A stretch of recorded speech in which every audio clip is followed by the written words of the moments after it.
Okay, you guys, this is from Now to Love.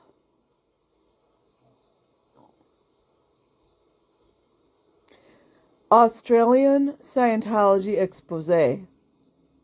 My mom disappeared, reveals former member, dated February 17th, 2023. A murder at Sydney's Scientology Center has thrown the shadowy organization back into the spotlight. A former member tells The Weekly how the church almost destroyed her life. Is this a murk that I didn't know about?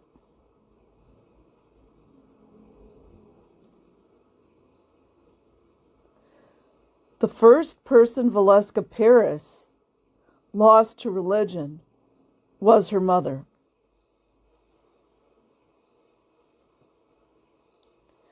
There are pieces of that cold day in September that have been blanked from her memory, but she will never forget how it felt to stand on a windy English hillside and watch the woman who had raised her be escorted away.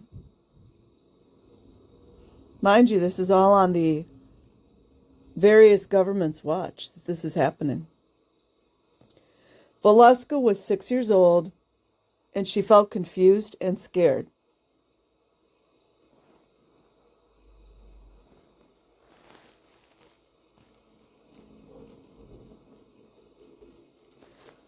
Only a few hours earlier, she had been at home in Switzerland, saying goodbye to her teary grandmother as she and her family deported for Geneva Airport.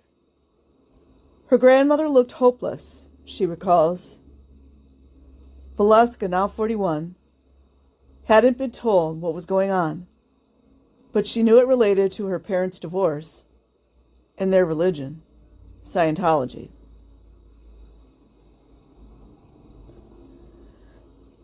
It was a clear, crispy day, Valeska says. She and her sister Melissa, then 4, her 2-year-old brother, Raphael, and their father were on a hillside in East Grinstead, Sussex. Her mother, Ariane, was standing apart from them, flanked by 2 men in gray uniforms. Does anyone know what those uniforms are? Probably Sea Org. An old blue bus was idling nearby, and Ariane was crying. There should be some movies coming out on what happened to these children. She said, "I'm going to the canteen to get hot chocolate. I'll be right back." When she walked away, the men in gray went with her.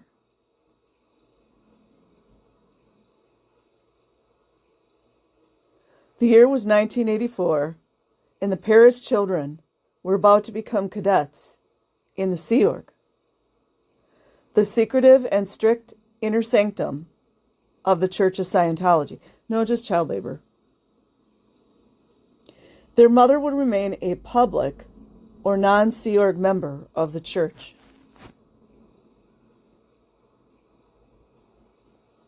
It was so upsetting. My mom just disappeared, Valeska says. I was crying my eyes out. Where's Mom? Oh, so sad. So sad. Valeska's family was ripped to pieces that day and remains fractured 35 years later. Those bonds were broken through MKUltra. The memory is still painful, she says, as she sits at her kitchen table in Queensland drawing her complicated family tree. She writes names, then strikes lines through some of the branches, broken by the church's strict policy of disconnection. She hasn't seen her father since 2001. For 14 years, she didn't speak with her sister, and she has a half-brother she's never met. Valeska's stepmother Angela, who married her father Jean-Francois in 1985 and loved his children like her own, died of cancer last year without Valeska even knowing he was sick.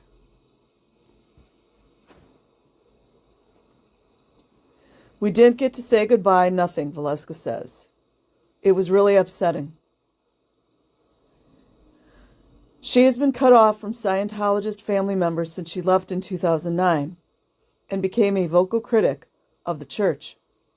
Most recently, she publicly criticized their recruitment practices in Australia.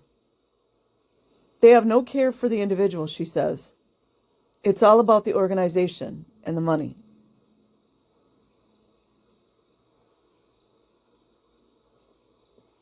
It's a nice picture of her. Valeska Paris has seen firsthand how the church rips families apart.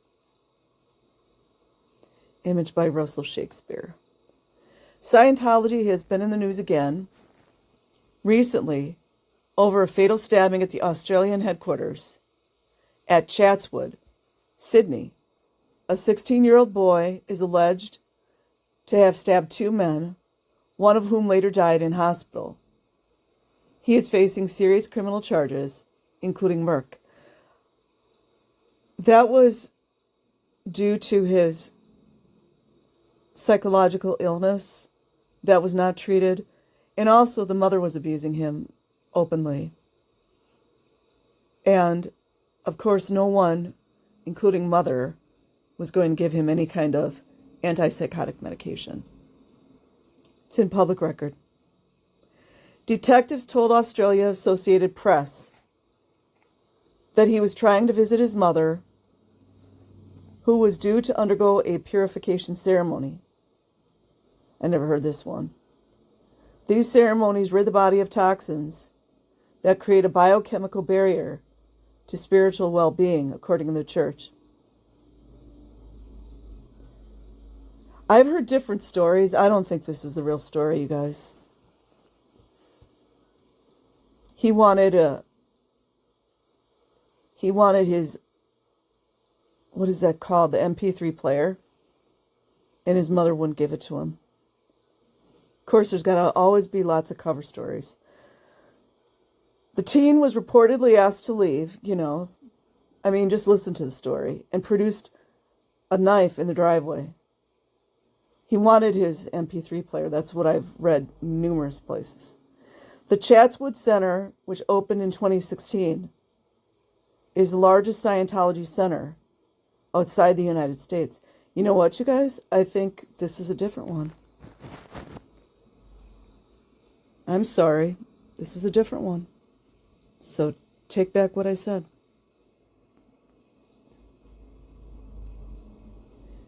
In a bizarre move, the church blamed defectors for inciting the hatred. The most hateful organization. Specifically, it attacked actress and former member Leah Remini and ex-church spokesman Mike Rinder. Yeah, the OSA agent. Whose A&E documentary series, it claims, provoked the accused young man. It denied. The Weekly's request for an interview and in a letter sent from its offices in California dismissed reports the teen was being prevented from seeing his mother as internet speculation. Yeah, it's a different story than I was thinking of. Though I think the one that I was thinking of was in 2009. Valeska says attacking people who criticize Scientology is part of the religion's DNA. The organization thrives on secrecy and mind control, using humiliation and threats to keep members in line, she explains. The church has come after Valeska previously, branding her an apostate, a liar, and an unreliable source. Projection much?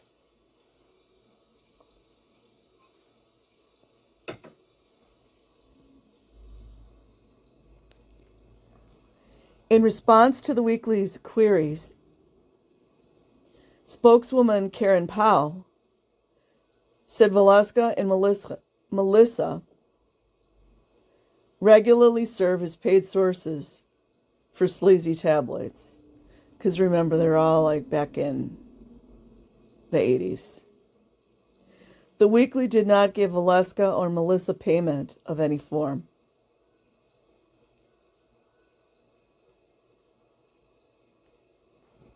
Hubbard was a genius, Valeska says, of church founder L. Ron Hubbard, allegedly. He was evil, but what he did was really smart in terms of how manipulative it is, and how it has its own language and own technology, so that people aren't in it, don't understand. A lifetime of abuse, which drove her to the point of contemplating bluicide, forged in her a strength and determination to shine a light on the shadowy organization. I never wanted to be there, but I became dedicated, she says. All of the terrible stuff you witness, it's all justified because it's for the greater good. It's how they shove down any individualization or individual love.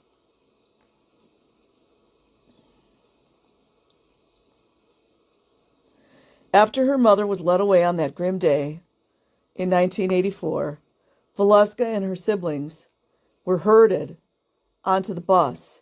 She remembers the creak and wheeze of the overworked engine as it labored up St. Hill Drive, through the trees, towards a dilapidated manor. We were crying. Oh, it's so heartbreaking, you guys. There needs to be movies made about what happened to these kids. We were crying, Valeska says. We were so upset. Her father, it's so hard. Her father tried to comfort them, but Valeska was inconsolable. The wrenching pain in my gut was unbearable. I felt completely crushed. My sister did too. Raphael was too young to know what was happening. He didn't understand that he'd just lost his mother. Their new reality was one of Dickensian harshness. Jean-Francois would live at St. Hill as a fully fledged member of the Sea Org, while his children would stay in the Stonelands Cadets Wings. We need to do some more research onto that one, you guys. The Stonelands Cadet Wing. A place Valeska describes as basically an orphanage, just like Jamie Mustard talked about. That was home to approximately 500 children waiting to come of age. Whew. Who do you guys really think created these programs? The house we lived in was disgusting, she says. Many of the windows were broken. They slept in cramped, dirty dormitories because, Scientology couldn't afford to give them better living space, and ate in an unhygienic dining hall.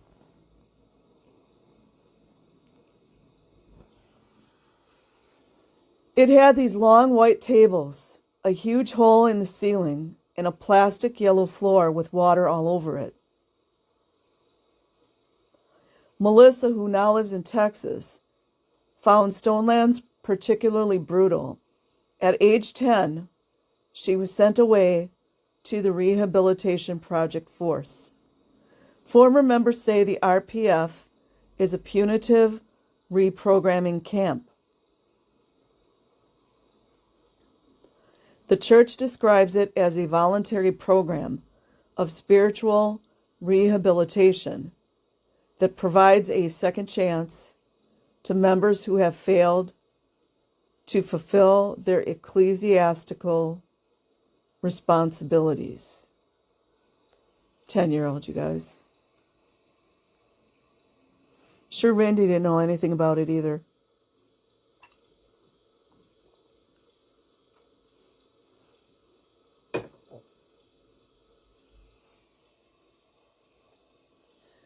Their 10-year-old Melissa was subjected to 6 months of isolation and hard labor. I just want to add in here, I do remember reading, it's in one of my articles here, you guys, when Senator Xenophon stood up hardcore against Scientology. It's what a real man looks like, by the way. There was some, I don't know what you call it in Australia, like what America would call senators or congressmen. One of their parliamentary members chastised Xenophon, and it was really gross. And I believe that person was one of those dark occultists pulling his pant leg up, probably doing, it's just my opinion, it's free to have an opinion, probably doing those weekly rituals in the woods or the basements. It was just gross what he had said to Xenophon. Him and this other parliamentary member basically had threatened Xenophon for standing up for children.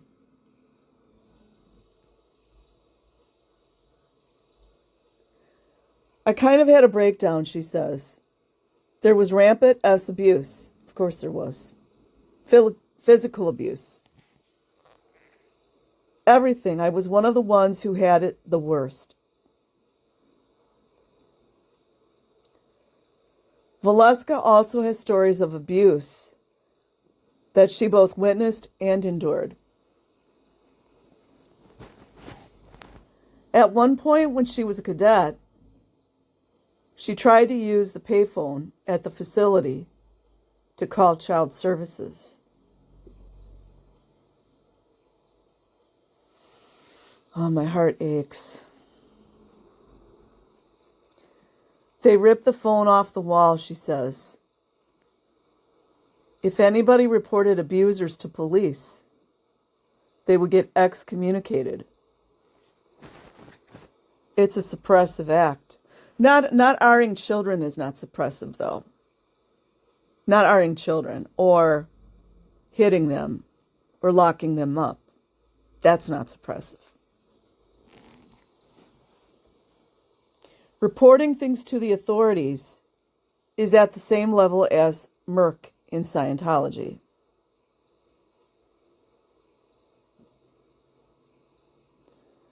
Valeska with her mom, Ariane, in Switzerland.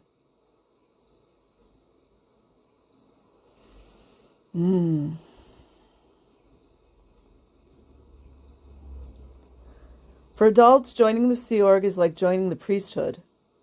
It's a full-time occupation that demands unwavering devotion. The church calls it a religious order composed of the singularly most dedicated Scientologists. They are required to sign a contract for 1 billion years. You don't have contact with anyone who's not a Scientologist, Valeska says. The strict rule breaks up families, separating mothers and daughters, fathers and sons. Within the Sea Org, parents and children were housed apart. In 1986, after it became apparent the duties of a member of the Sea Organization were not compatible with raising children, the church banned members from having babies. What famous female politician always was just really into the abortions in America? Famous lawyer? Wakey. The church's policy states members who wish to be parents can take a leave of absence, but the decree gave rise to allegations of forced abortions. Meanwhile, those before 1986 were left to languish. We were treated like a distraction, getting in the way of our parents, cleaning the planet, Valeska says. You can't show emotion. If you cry, you get yelled at. There was no sympathy for us, missing our mom. It was like, knock it off. Yeah, you're inturbulated or banky.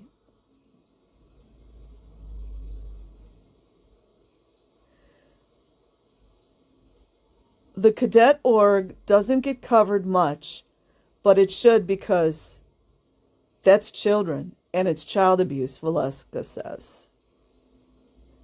The cadet org was shut down during the early 2000s. Just like the other ones. Wonder why? Don't you guys wonder why?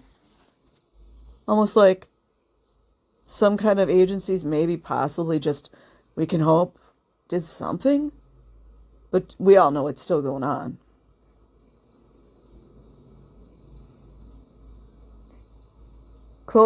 Shut down during the early 2000s, but the adults were raised there. Still carry the scars from that time. We would have to clean the bathrooms. There you go, you guys. Again. No adult in Scientology cleans bathrooms. That's a guarantee. And clean that disgusting house with bleach, and we would have no protection, Valeska says. Pure big bowls of bleach. Oh my gosh. I still remember to this day that smell. Your nose kind of goes numb.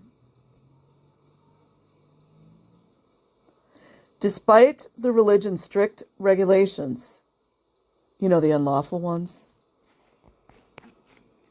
a certain lawlessness pervaded much of the cadets' lives. The children were always starving. So let's see, how many laws have been broken, you guys? Malnutrition, neglect, abuse, physically being abused, denied education. Almost like what the Illuminati like, right? The Illuminastas? The Illuminazis? The children were always starving, Valeska says, and often broke into the pantry to steal food. They ran riot. I've heard stories, too, from the child Scientologists in the UK, as well as the cadet orgs or staff members in the American Scientology. Same stuff.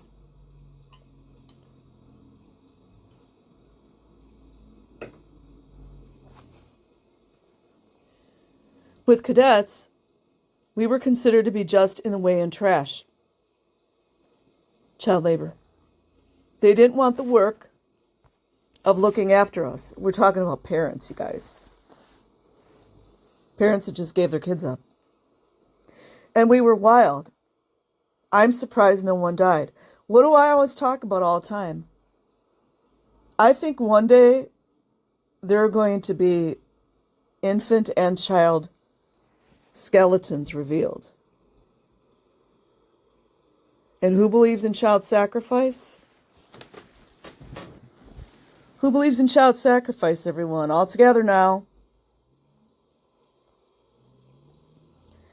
With cadets, we were considered to be just in the way and trash. Already read that. The nannies were outnumbered. The children would climb on the old Stonelands roof. That's not a recipe for disaster. We'd walk across it and there were tiles falling off. It was so dangerous. They went to a Scientology school nearby at Greenfields, but not a school as we understand it.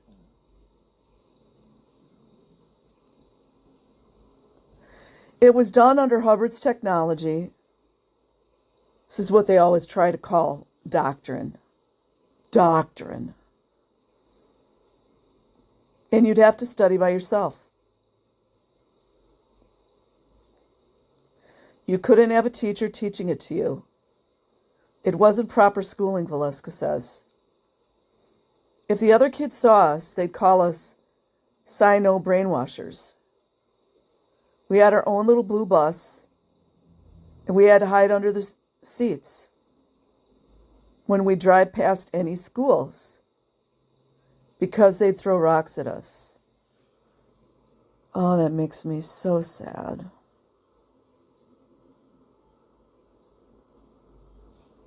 These poor kids. These poor kids.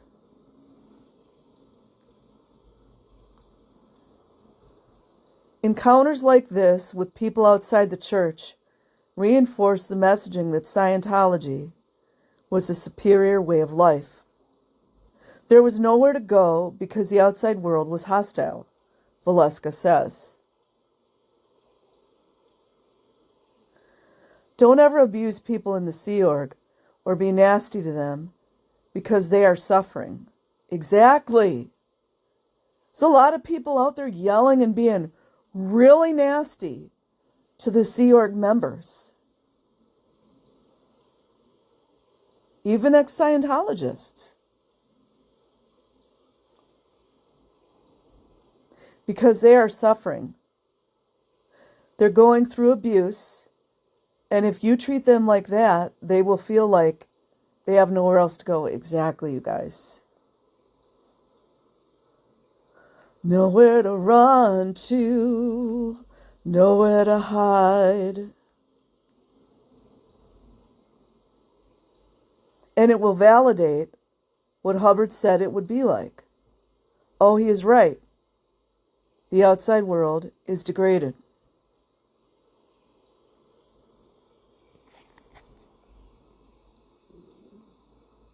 Here she is as a teenager. Look at how sad she is. And she had gone through S abuse too. I mean, I don't know how much. Probably a lot. I mean, I don't know. Did she say she did? No, she didn't say she did, but she said there was a lot of S abuse. But I wouldn't be surprised. You know, great place for pedophiles to get into there, you know? And also, unfortunately, some of the children are predators. They become that because for very many reasons. Life changed for Valeska at 13 when she was taken out of the Greenfield Scientology school and sent to the local public school, where she was mercilessly bullied. Her stepmother, Angela, tried to help her. But soon Valeska started wagging. I don't know what that means. Oh, man. She tried so hard, bless her soul, Valeska says of Angela. From the time they married in 1985, Angela took her husband, Jean-Francois, children into her heart and cared for them as if they were her own. That's a beautiful soul. She's trying to do what she could. Oh, it's just so heartbreaking. Just like how Jamie Mustard, I believe it was his grandmother, that tried really hard to do what she could for him. She couldn't save him completely when he was young, but his family, there were family members that really tried. She'd get up really early and make sure we got out of bed and went and had breakfast, Valeska says. She went and got child support money. And she would buy us these chocolate milk drinks. I don't know, it's just emotional, you know. It's so sad, you know.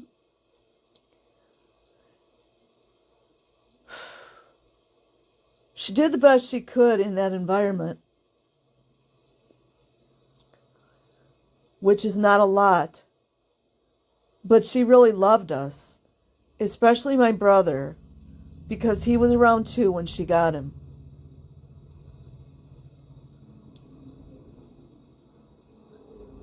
Despite this, the Paris children barely saw their father and stepmother, and the relationship they did have with Jean-Francois was warped. You can't go to your parents, Valeska says. If I got into a fight with one of the other cadets and got completely punched out, which happened a couple of times, you can't go to your parents because you're putting bad news on your parents and they're trying to do their job. Remember the other day, you guys, when I was reading about one of the security checks, it was a security check question where it was asking children, did they do anything to interfere with their parents' work? I personally don't want to go too deep into what I think all this LRH was. Yes, LRH did have a lot to do with all this. I do think he wrote a lot of this stuff, but I don't think it was completely independent. He wasn't that smart.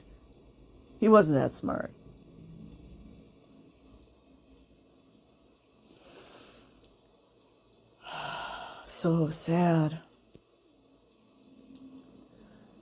During the summer, Valeska and her siblings were permitted to spend a few weeks with their mother, Ariane, who had relocated to Florida with her new husband, Albert.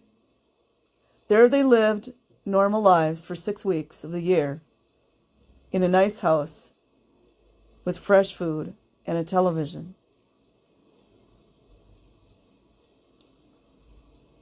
It would almost have been better if we never went, Valeska says, explaining how painful it was to return to Stonelands. Totally. I think Jenna Miscavige also talked about that. I've heard a few of the child Scientologists talk about that.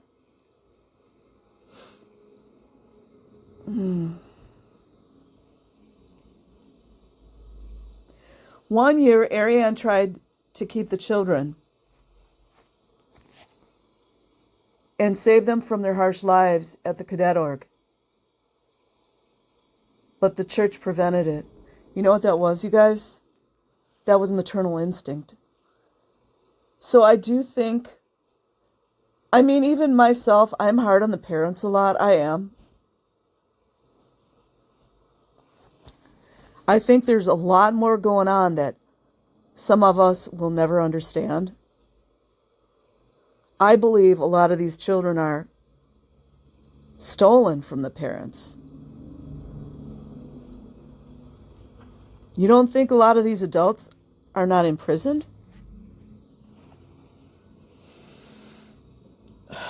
But the church prevented it. Valeska, Melissa, and Raphael, who were trained not to show emotion or disobey the church, returned to England.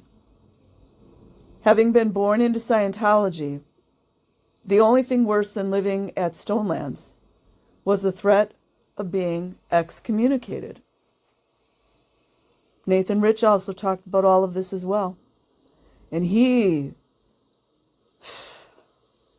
went through a lot.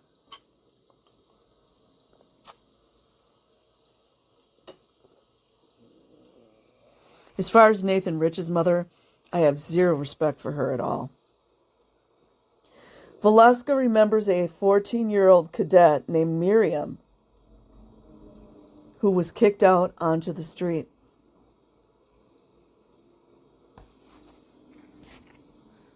Is that the Miriam that we know? There was another girl who also got kicked out, and she went to Switzerland. Okay, I'm not going to assume that that was the Miriam that we know. And she went to Switzerland and became a you-know-what at 16 years old to make money, she says. I didn't want to end up on the street, which is why I joined the Sea Org. Also, too, young girls that are abused, a lot of times that happens with them because they feel that that's their only value. And sadly, this Miriam did not have her parents, no step-parents or guardians, to love her or stand up for her. And they just threw her out on the street. Valeska was staying in Florida with her mother when she decided to join the Sea Org so that she wouldn't have to go back to Stonelands. My brother and sister went back to England, and I completely lost touch with them because that's how it is, she says.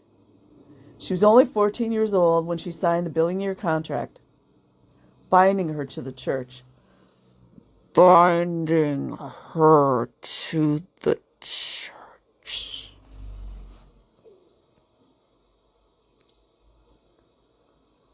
I remember so vividly when I was in the Sea Org, lying in my bed thinking, what am I doing? What am I doing with my life? Why am I here? But then it was like I didn't have anywhere else to go.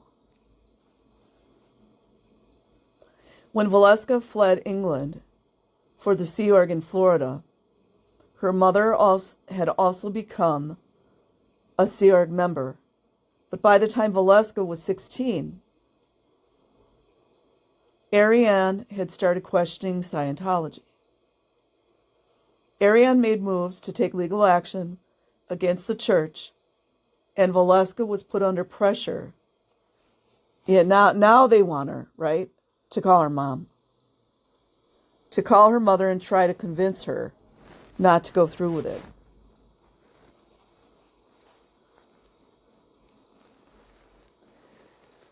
Ariane tried to maintain contact with her daughter, but Valeska was removed from the Florida Sea Org. They always do that. They always move people around.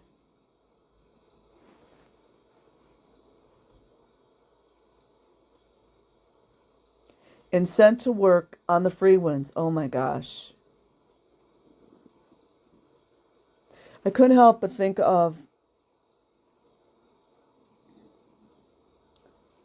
what's her name?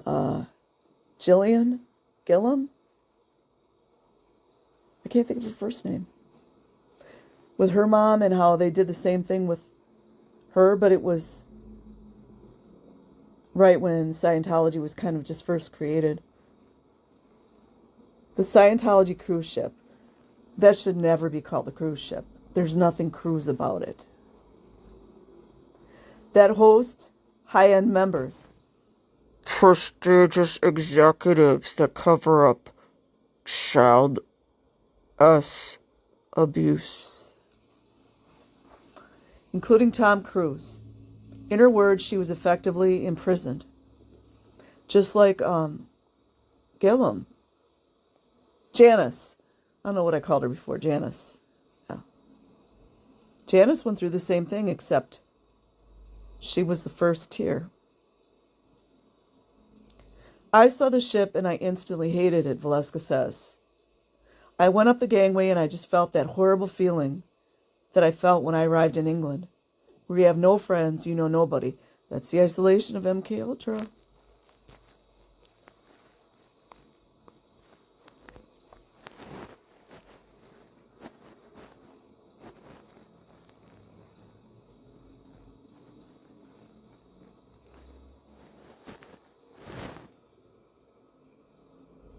I was trying to see, does this lady have a black eye?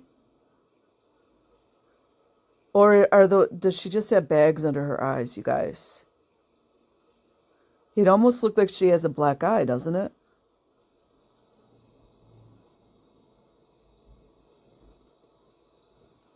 Now this lady, you can tell she's got bags under her eyes. She almost looks like she's going to cry. I don't know. Valeska, pictured left, was stationed on Free Winds, the Scientology cruise ship, for more than 11 years. No, she was imprisoned. She was imprisoned. She was a child imprisoned, everybody. Let's get it right. Do you guys know what they do to the children in some of these dark, satanic, black magic, witchcraft. And not all witchcraft's bad. It just depends on the intention behind it. Do you know what they do in those covens to the children? I can't get too deep into it, nor do I want to. But they imprison some of the children. They lock them in cages. And there's like way worse that I won't get into on here. I believe now, with all the research that I've done, I believe that that's a form of imprisoning the child's soul. And I also listened to a story on Conquered Soul. It was either Conquered Soul or another channel. And someone was commenting that they believed with some of the sacrifices done that they were going to use their spirits in like the ethereal realm to be their slave. I don't know how all that works, but it just stuck out to me. So reason I'm pointing that out is because all of this is very related. Everything here has that black magical feel, the imprisonment, the isolation. I mean, what more isolation than a cage? And they do it to adults as well, which I won't go into on this channel. Her passport was seized.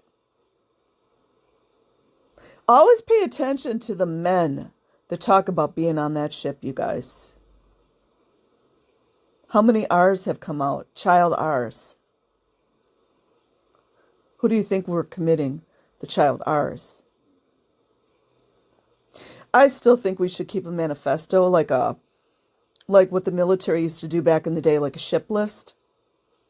Like veterans that are seeking to get certain type of disabilities, like disability compensation for the brown water in the Navy and other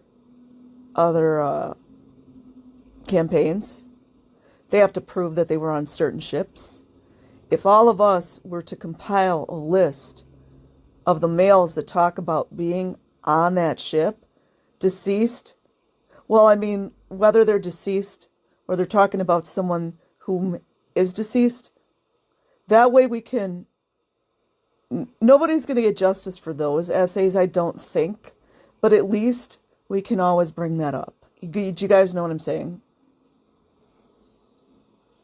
You can't prosecute a person for bringing up that somebody was on a ship and, oh, by the way, there were all these assaults on children. That's it. Her passport was seized along with her green card and social security card. Apparently all these world governments are just like, they're all fine with it. You guys, wiki.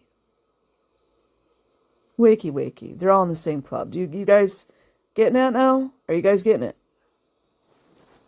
She was given a cruise card, which had to be scanned whenever she wanted to leave the ship. Kind of like how they want to scan people's faces now.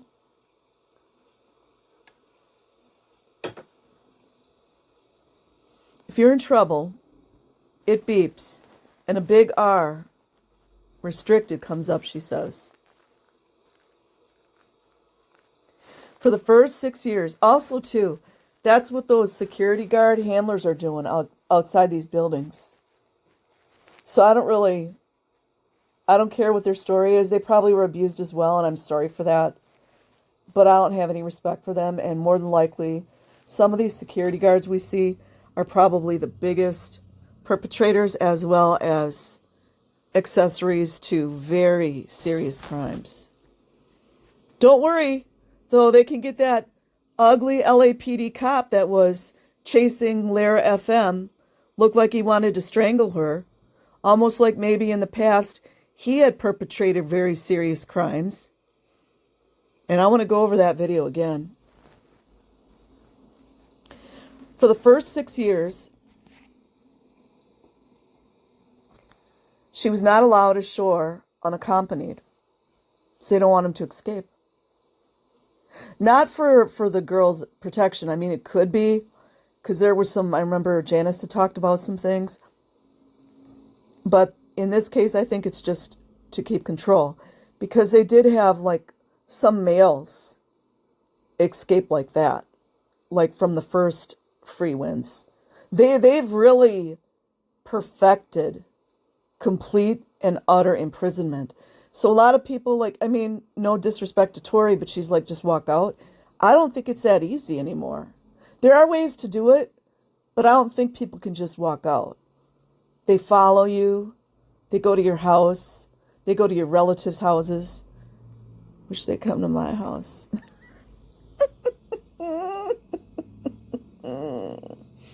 Over the following 11 and a half years, Valeska would live on the ship. Let's just change live. Let's say being imprisoned on the ship. Which, mind you, no authorities did anything about it, nor has the justice system, to my knowledge. Man, they're not doing anything about the children in prison now. Almost like they think children being in cages is okay. At times, she was a devoted auditor. You know, another child auditor here. Essentially a minister of the church who helps restore members' beingness and ability using Scientology's practices and technology. At other times, she found herself performing long hours of harsh physical labor. Of course! And you guys notice there's no kind of...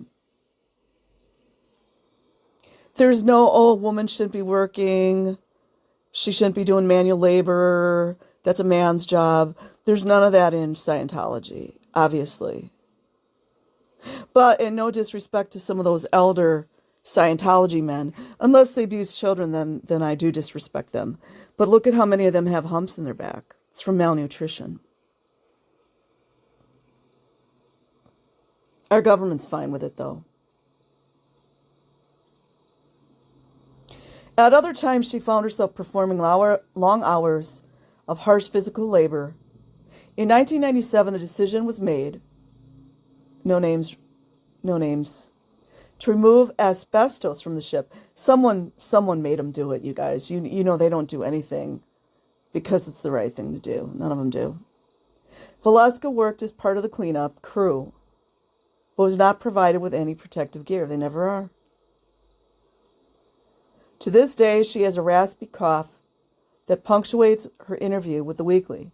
She's been screened for mesothelioma and has so far received the all clear, but she says coughing, she knows the cancer can take as many as 20 years to develop.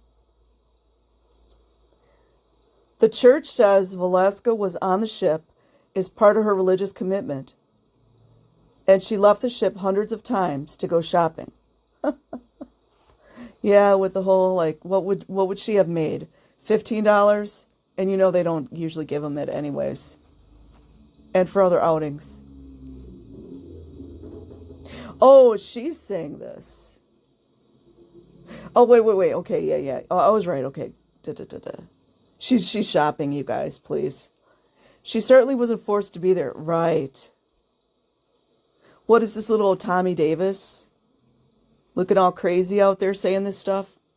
She was also never forced to perform labor. Right. Kind of like the children that they're forcing to do labor right now. The ones they shove under desks in the UK. Yeah. It's on video, Scientology. So there. Now we're surveilling you. How does it feel? How does it feel, Scientology, to be surveilled? On numerous occasions, she traveled to various countries around the world. So it was just some leisure little trip for an 11-year-old, you guys. Without her parents. All government approved in all countries.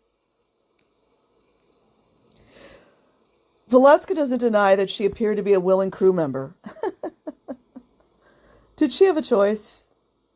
What was she going to do, jump off the ship? Or that there were times when she left the free winds.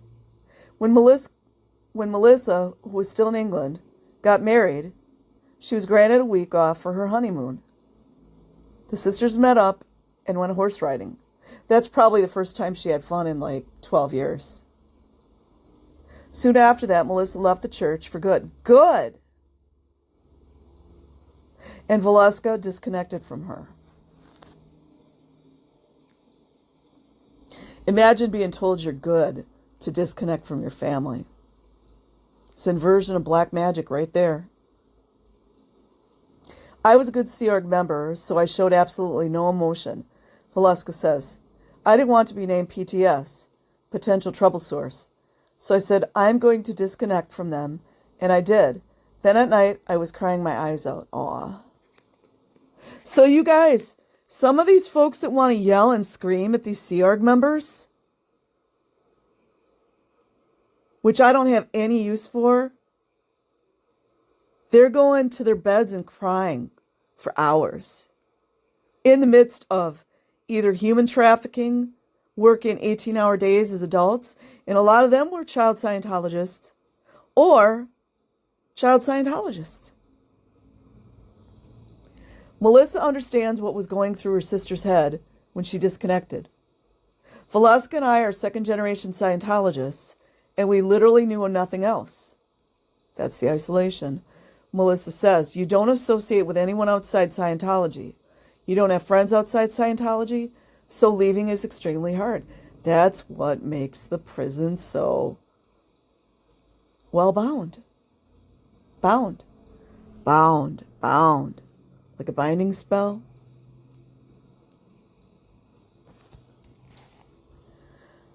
Cut off from her family and being repeatedly punished, isolated and humiliated on the free ones. Valeska began to push back against the church. Things began unraveling fast in 2007 when she formed a relationship with another Sea Org member. Wish she would mention what her age was in these. They planned to run away, but being a conscientious Sea Org member, Valeska turned herself in and was severely punished. What did I just say, you guys? Security came and escorted me away. These are the ones we see outside those buildings, going to the Scientologists and touching them against their will, which is a boundary issue. It's also considered assault, but assault. I was put in a room that had a camera outside the door. I was under 24-hour watch. Scientology, you're under 24-hour watch, just so you know. In case you didn't know, now you know. And how do you guys know, Scientology, how do you guys know that we don't have hidden cameras inside your buildings? You don't know that.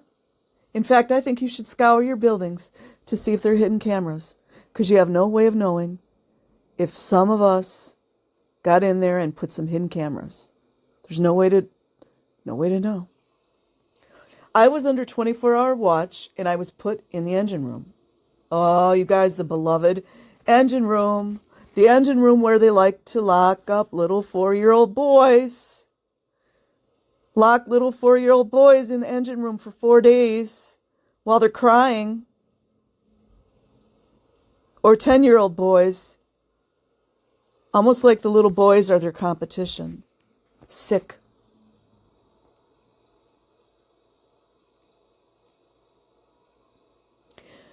She was working 20-hour days. She wasn't allowed to talk to anyone. Again, same thing, you guys.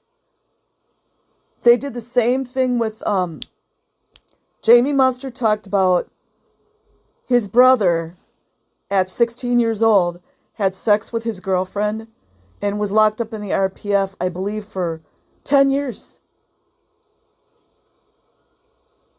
United States governments and agencies and allegedly presidents were fine with it. I can't go too deep. Jenna Miscavige, same thing. Her and Dylan wanted to get married, and they just tortured them and tortured them and tortured them. Kept asking them about sex, which is none of their business. And then Jenna and Dylan, they sort of couldn't wait anymore because they were tired of waiting. And then they had sex before marriage, and then they were punished even worse. As teenagers. Mike Rinder never talked about that, though, did he? Neither did Rathburn. Like realizations of how wrong I was, she explains. I would just make stuff up. I was so miserable. Feeling trapped. Oh, they love to pick on young girls. Because, young girls are smaller than them. They're younger than them. They're so easy to bully. Just like the frickin', what was the creep in I think it was San Francisco, Gavin Potter. They never pick fights with, and also too, a Viking Mindset talks about that. They never pick people, that they can fight fairly. Reminds me of someone I know. Feeling trapped, she began to seriously contemplate bluicide, just like Jenna Miscavige. She remembers picking up a piece of jagged metal and holding it against her wrist. It was the memory of Melissa that saved her. And we've never heard of bluicide in Scientology, have we? And how many of them have been covered up with help from Clearwater or LAPD police forces? I'm just speculating. Sure is looking real sus over there.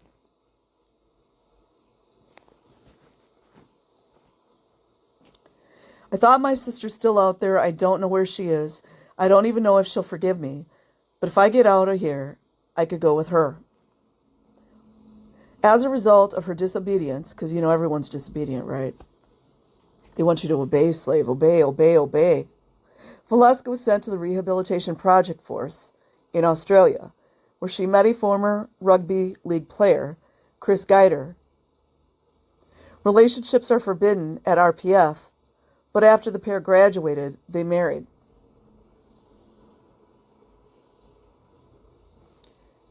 When Valeska discovered she was pregnant, she knew it was time to leave the church.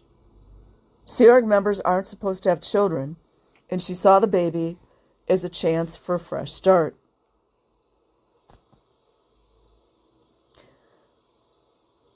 I refused an abortion, so they had to let me leave, she says. Once the couple had escaped, Valeska called Melissa. I was so nervous, she says. They were sisters, but their relationship had been twisted and tested. I was 30 and she was 32. And we didn't really know each other, says Melissa. That's the plan. Although it took a long time for the sisters to rebuild their relationship, forgiveness was granted. Neither of them will ever see their stepmother, Angela, again. And Valeska says her family is still a mess, but they have each other. They are once again able to visit their mother in Florida. So the mother must have gotten out. Their father, who disconnected from them, still refuses contact. Also, I was thinking about this the other day. And the truth of the matter is here, a lot of these parents are already disconnected from their kids. So what's the difference when they say, "Oh, I'm going to disconnect"? I mean, I'm not discounting people's feelings, but let's just keep it real. Valeska now has 3 beautiful children whom she cherishes every day, and Melissa is studying criminal psychology at graduate school. They support each other and are forever bound together by the ordeal they survived. That's good.